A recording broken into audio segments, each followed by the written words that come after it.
Question, Steve. You say that the point of all experience is awareness, pure awareness. But how does one live from that? How does one action things or do things? Thank you. Good question.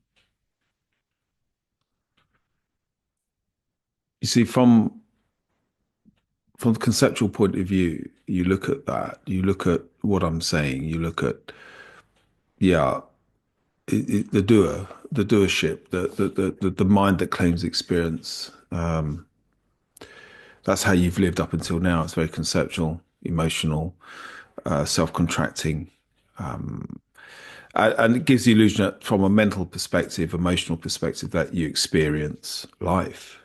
You see, and then when I say that, that's an illusion that really experiences within consciousness itself. You say, well, then how is consciousness the doer?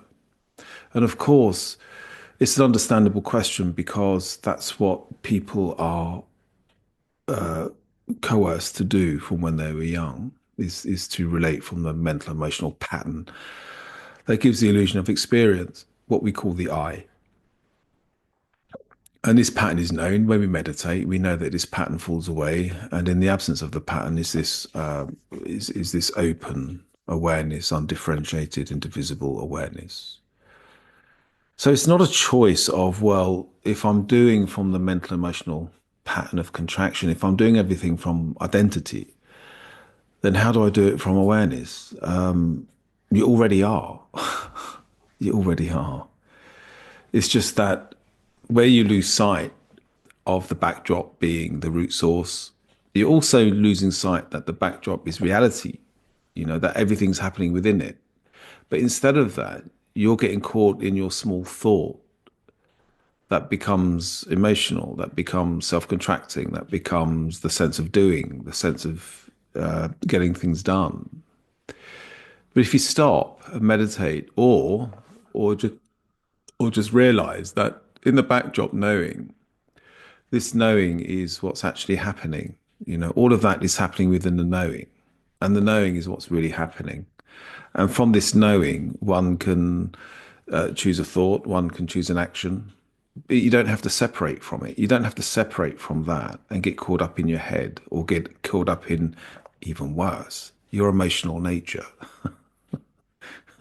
So you can relate more from the backdrop, and you can now allow things to unfold and be conscious. And instead of getting caught up in the mental emotional contraction, you can actually be more present with what you say. And another thing is become more sensual in the way that you are. Be more present, be more sensual. Be Instead of being emotionally concluding to things, be more openly essential to things. Really experience things. Because emotions are like thoughts; they're judgments. They're based on your personal experience.